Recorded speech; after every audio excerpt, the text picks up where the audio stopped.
Using Azure IoT platform, and we'll show you some of the security concepts that are available. Now, we view data as a digital feedback loop that allows us to digitally transform businesses, optimize operations, and transform businesses, and empowering the employee to engage with customers. IoT devices are growing exponentially every year, and in billions every year, if you want to say. By 2025, we expect 80 billion things to be connected, which will generate about 180 billion zettabytes per year, more data created on the internet to date. Now, we need to look at how we move forward. We need to harness the data and extract it to get some insights and take necessary actions. So we use the data from the things and extracting that data into insight to garner the actions that is needed to move forward.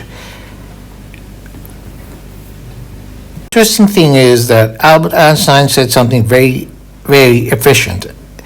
He said everything should be made as simple as possible, but not simpler. So that is very important to note.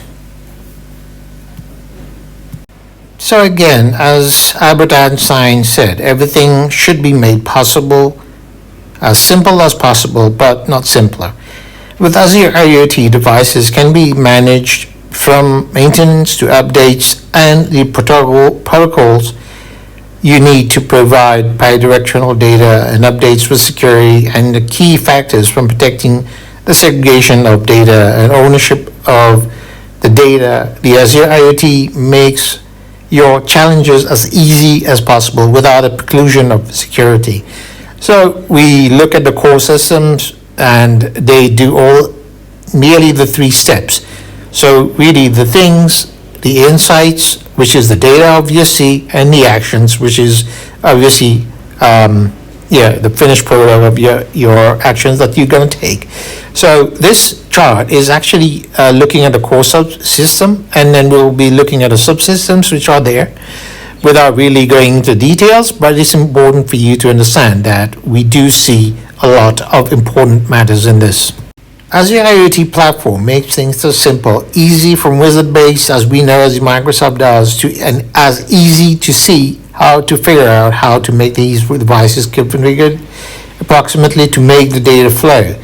Let's quickly look at what makes Azure application into a simple architecture that what's under the hood.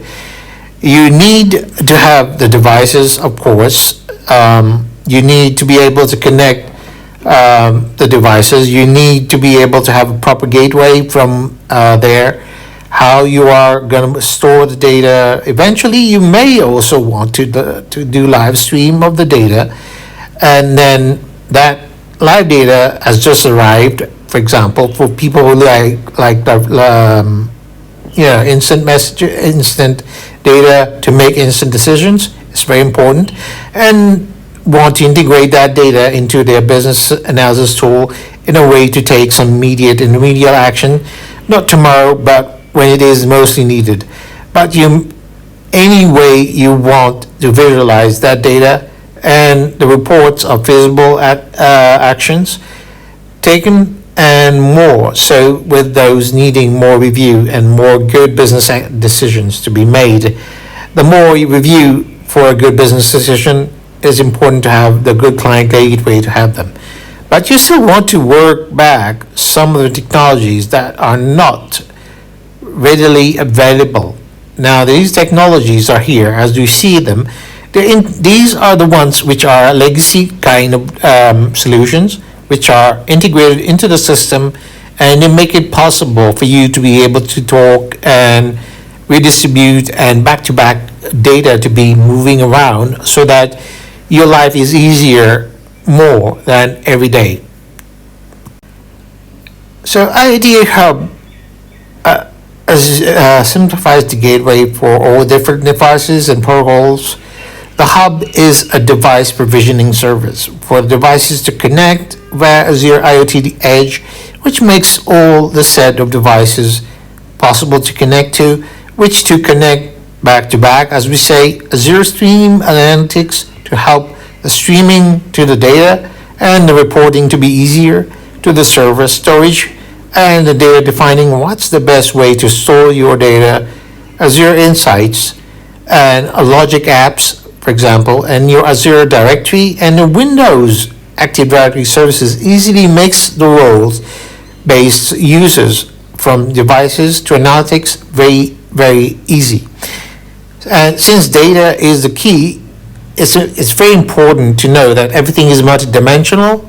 It's all about connecting all those devices together, from mobile to anything which is there, and also time-stamped. Now, the timestamp is very interesting because it is not only that, it actually adds more value to it by looking forward, your location. Now, what's important is the insights of the location-based data that actually comes to Active Directory services. Your Azure IoT Hub actually gets those data by Azure Maps, for example.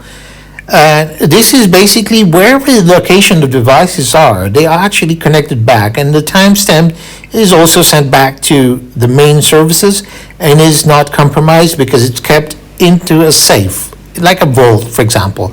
Now, this is the Azure Maps, the different SDKs that you can use, the routing, the search, and everything that is needed to get your data storage right, your special questions, the mobility, for example, you have trucks moving around. This is also covered. Depending on how and what devices you put in there, it will also obviously get those covered. And from that, we have to look into what is more possible and not provided nearly in everything. It's all about geolocation. So geolocation, now for a typical example, a mobility service, these are use cases. You can identify wherever your truck is, which is very important to a customer, for example. The addition to it is give you spatial operations, which is very interesting as well.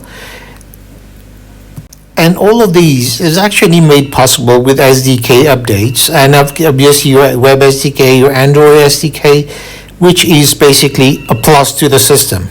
We're now go into the visit of the security aspects of Azure IoT. We need to look at Azure IoT as security into it must be an end-to-end connection.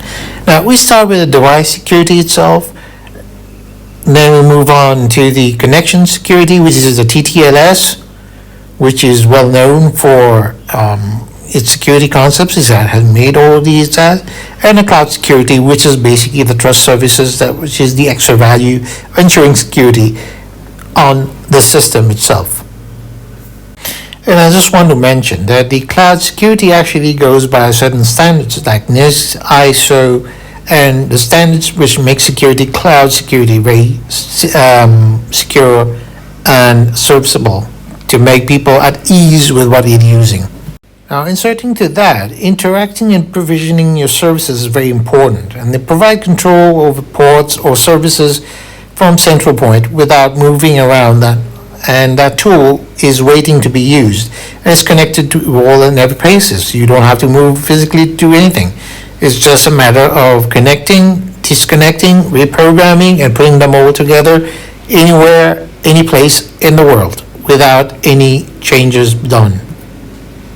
Which nicely brings us to the Azure IoT Center, Security Center, which works in the same concepts as the provisioning from devices and access through the security services, and it monitors the applications, the IoT devices, the reliability, instant monitoring, abnormalities, anything which can be of damaging to the environment wherever they are. And banks actually use them very well.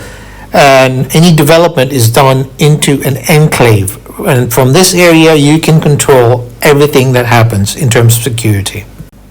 Now, we use the confidential computing in IoT, the next frontier of security.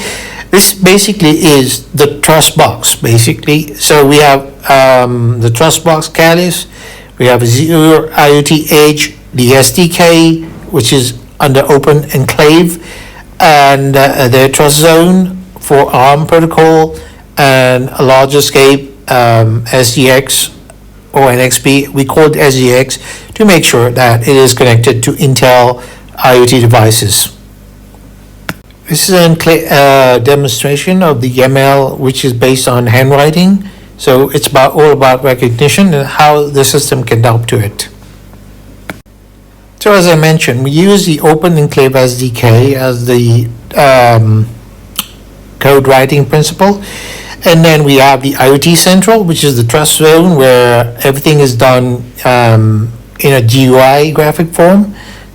And from there, we move into the second layer of the Open Enclave, which is basically another area which is Azure Confidential Compact Computing Protocol, which is the SGX, which is basically where you want to get your ARM and your VMI and everything in the cloud reprogrammed and reframed, of course. The third aspect, the tooling and development environment from VS Code, Visual Studio, etc.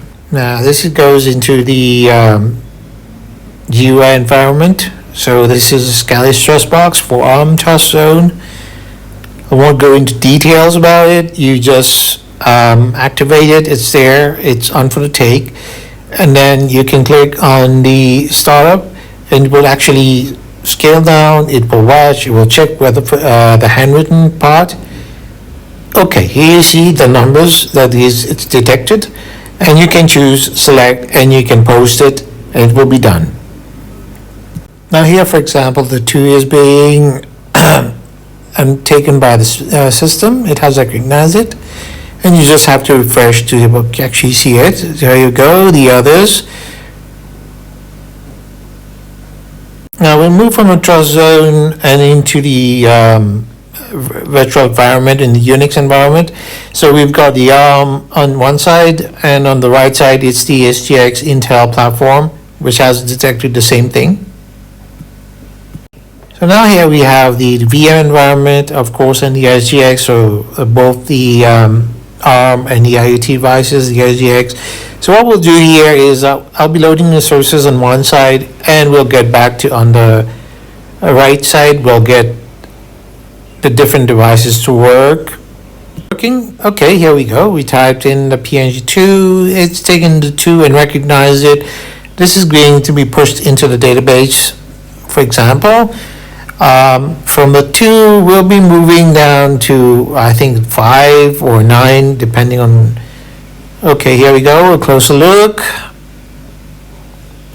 The image to.png is actually loaded, and it's in the system. It has been sent to the Azure IoT devices. So now we'll add, okay, here we go. We'll probably add a simple number again. Okay, let me do it. There we go. No, sorry. Here we go. We put it right again. 9. Okay, this is a 9. So this is as simple as it gets. So here, this is an example of the Azure IoT. We are using a Visual Studio code connected directly to your Azure IoT services. We're taking the code, which is already written, of course, and create a project and get it there, and we launch it. Okay, here you go, Visual Studio Code. Now you have the hierarchy, and this is as however way you want to make it work, it does the job. And you can definitely get your Visual Studio up, and you get down to doing the whichever data you want to send, whichever program you've actually written, or you've actually written that, and here you go. It's as simple as that. Nothing too complicated, nothing too simple as well. But that shows that you can use your Visual Studio. It has been done to use C++ and different aspects of it that can connect back to the Azure IoT services on the net to get those codes across. So have a nice day. I hope you enjoyed it, and we'll talk next time.